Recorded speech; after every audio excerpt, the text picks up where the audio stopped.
You get what you pay for, they say, but trying to save some money when buying a bottle of wine might be putting your health at risk. Or at least that is what a new class action lawsuit against more than 30 California winemakers claims. The legal team is accusing the winemakers and sellers of misrepresenting their wines as safe. Independent studies show that several brands of low-price wine had unsafe levels of arsenic. Some cases, almost 4 or 5 times the legal limit for arsenic in water. The attorneys who brought the lawsuit said the majority of wineries in the state's $23 billion wine industry, the nation's largest, produce a safe product. But they said that a lack of government regulation puts consumers at risk.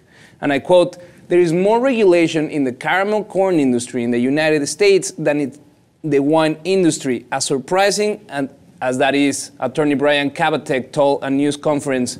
Nick, this is pretty scary. This is very, very scary because they are talking about the $10 and under market, very popular market in California and in the country, including famous wines like the Tuborg Chalk that it's in most Trader Joe's stores and some other well-known brands.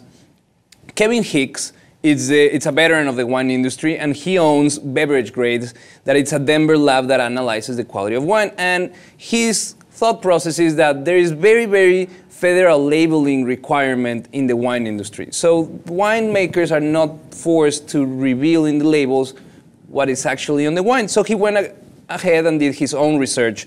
He tested more than 1,300 different types of wine, and he found, check this out, 25% of that pool of wines had higher arsenic levels than what the Environmental Protection Agency seems safe for drinking water. So we have to keep in account that people don't drink, hopefully, as much wine as they drink water.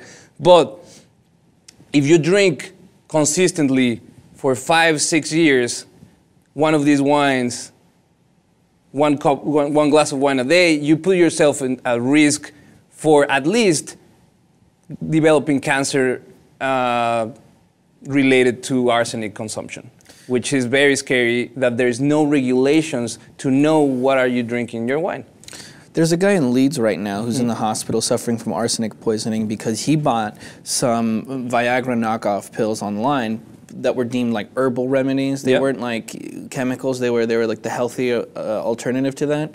And the guy took those for some time, and now he's suffering, and he might die from arsenic poisoning. Exactly. So it's kind of making me think, where the hell is all this arsenic coming from? Why is it in the wine? Why is it in all these places where you look?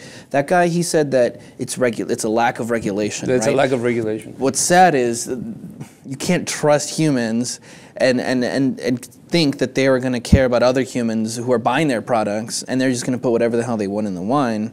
Is it really a problem of regulation, or is it just the way that these companies work and how they want to make money? And I think it's both things. Yeah. I think they lobby for less legislation that is not forcing them to do this type of research and make sure that the product is completely safe before they put it for sale. And the other aspect is how they could know. And this is what Kevin Hicks ultimately wants. He wants to make sure that the companies are doing enough research and enough work to know where this arsenic is coming from. They say it's your responsibility as the producer to tell us where is this arsenic coming from.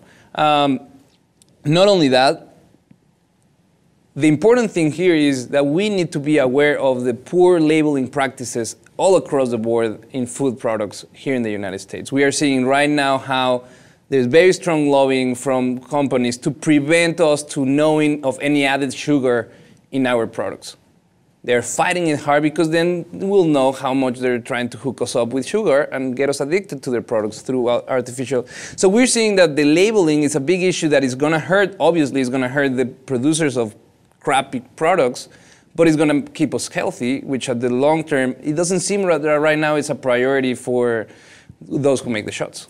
it's not a priority, and that's what's so sad, that we have to fight against these lobbyists who want to stop these kinds of things. We have to try so hard, and we have to wait so many years just so we can know what we're eating and drinking. Exactly.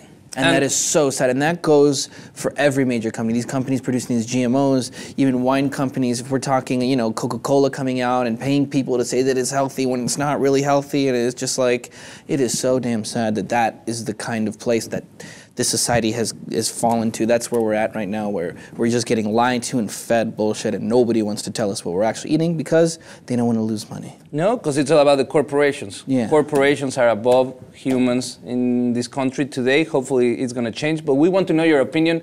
Let us know what is it that we can do to prevent companies from feeding us poison in the product that we are supposed to be eating and be safe about. Let us know what you think in the comments, and if you haven't, subscribe to the Lip TV.